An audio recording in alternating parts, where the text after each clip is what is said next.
To this table on the street because this guy's standing there with 3 cups and some small object, maybe a ball, in front of him.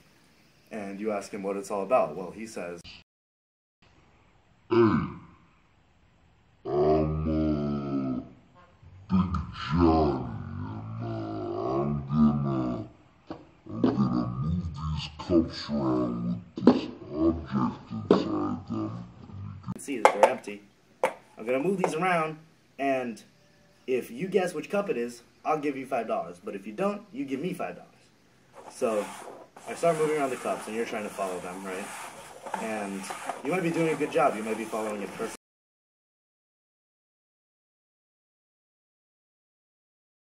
To give you more than what you gave him because he's trying to tap into some money source that he's not able to get without your money. So say you have a black money scam in which you dip the money into a solution because you say you're avoiding customs so you don't have to declare it, and the person says you can put the solution on this black stained dollar bill and it'll turn into a regular dollar bill, and it's the only way to get it back to normal. So they perform some sleight of hand when they're demonstrating it to you, and they actually whip out a real dollar, and you go, wow, it actually works. And he has a whole trunk load of these fake bills or painted bills, and you keep paying for that solution because he doesn't have any money to pay for it, and he promises you that he'll give you $100,000 or something, and you go you get amazed by the amount, and you end up getting nothing. So this is the same thing in almost any other scam. You can have a 419 scam in which someone says, I'm a Nigerian prince, this is the Nigerian prince scam, and I have all this money in some bank, some foreign bank, and I need $10,000 to get it out. So you give them $10,000 and they just make off with your cash. Or there can be phishing sites, and they can be disguised as Citibank because you click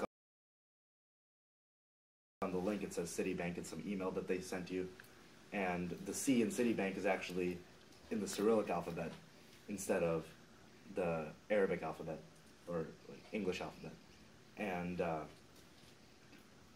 these...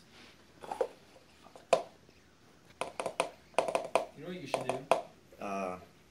There are other kinds of scams, for example, rental scams, where you'll go on Craigslist, you want to rent a house in a town that you're moving to, and the person will say, here, look, this is so cheap, maybe $1,200 a month to live in New York City in some good area. You'll say that that's almost impossible, and you'll be so amazed that you'll jump upon the opportunity. And the scammer will say, oh, you need to send a deposit, and you'll deposit, say, maybe $2,000, and you arrive, and the house doesn't even exist, or maybe it's an apartment that someone's living in already. So your money's gone.